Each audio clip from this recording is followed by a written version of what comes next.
Look, I think we got to know, and I get this. We have 17 days, and I know in this amphitheater, I'm preaching to the choir, but folks, our recital is 17 days away.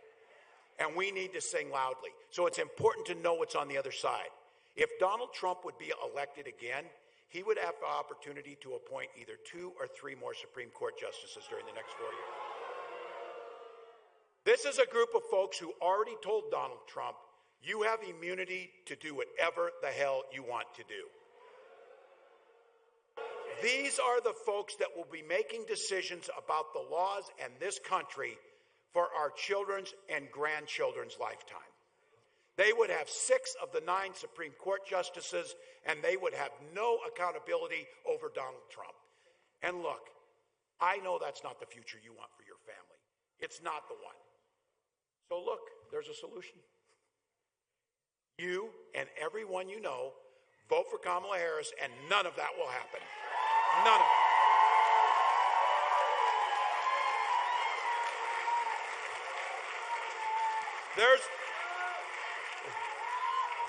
We're not going back.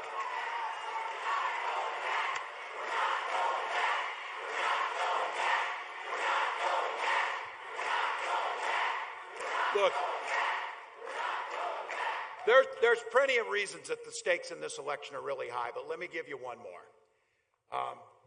Some of you might have heard, and look, people are overwhelmed by this, and I run into people who say, look, I'm just not that into politics. I'm tired of it. Well, too damn bad. Politics is into you.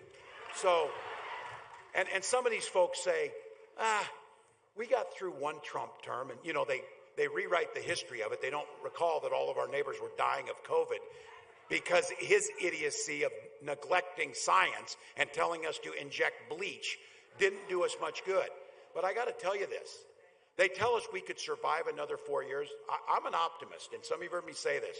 You don't survive the lunchroom for all those years without being an optimist. I am an optimist, but I truly don't know if the institutions will hold if we get another 4 years of Donald Trump. I genuinely don't believe it. And I say this because something has happened over the last few weeks that is unprecedented in our history. The chairman of the Joint Chiefs of Staff, the top military officer in this country, a decorated veteran, General Mark Milley, top military, he didn't mince words. He told us on the record that Donald Trump, and this is a direct quote, is fascist to the core and the most dangerous person that America has ever faced. This guy's not a Democrat, people. He's a lifelong military officer who served this country. And this week, James Mattis, Trump's own Secretary of Defense, endorsed that very view. He said Donald Trump, these folks, his chief of staff, John Kelly, another 4-star general, said Donald Trump was the most damaged person he'd ever met in his life. So Trump's plan is to seize unprecedented power for himself with a Supreme Court that give him the right to do that. It's not hypothetical. Once again, I got to give credit to this. I said Donald Trump has no plan, not just a concept of a plan. He has an actual plan. It's Project 2025.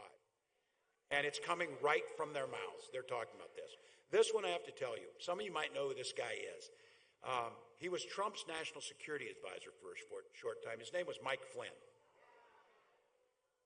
Trump has said, some of you don't know, I hate to encourage you to go look this guy up, but it's important to know. Trump said he would have a top role in the next White House. This last week, Mike Flynn was asked, think about this. This is America. This is not some fictional place. He was asked if he would lead military tribunals to carry out executions against those who are against Donald Trump if Trump were to win. That's what he was asked. So, America, the answer to that is, are you out of your goddamn mind? But no. Mike Flynn's answer was, we have to win first. That's the guy he wants to give the key. Because look in mind, you know who he's talking about? He's talking about me. But don't kid yourself about this. When they're done with me, he's talking about you. That's what they're talking about. Because you have the audacity as an American to come and express your political views in a safe and nonviolent manner that is in the best tradition of who we are, and countless people fought and gave their lives for us to be able to do this.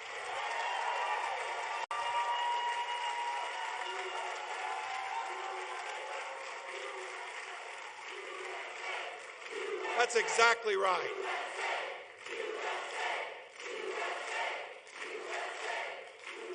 That's exactly right. I'll be damned if I'll give the flags to a fascist like these guys. And I'll be damned if I'll give them family issues, because we know where the family value's set.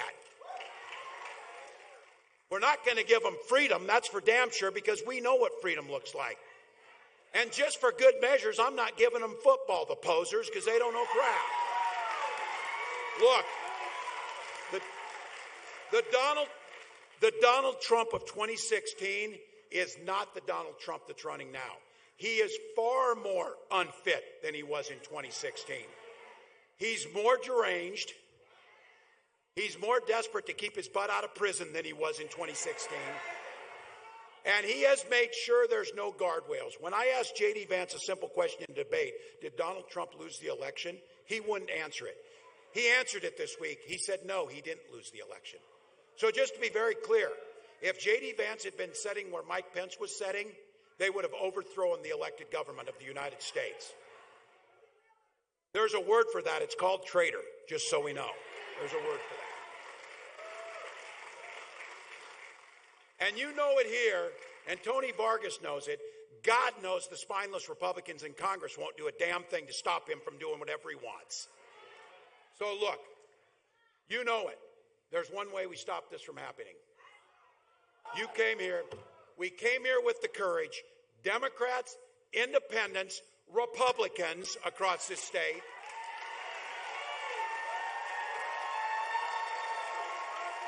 Think about it. Think about it.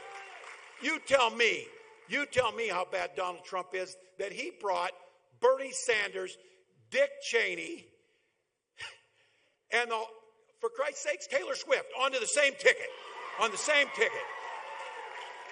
So look, folks, we do this the right way. We do it the American way. We get organized, we make the phone calls, we do the door knocks, we knock, and we clean his clock on Election Day and win this thing.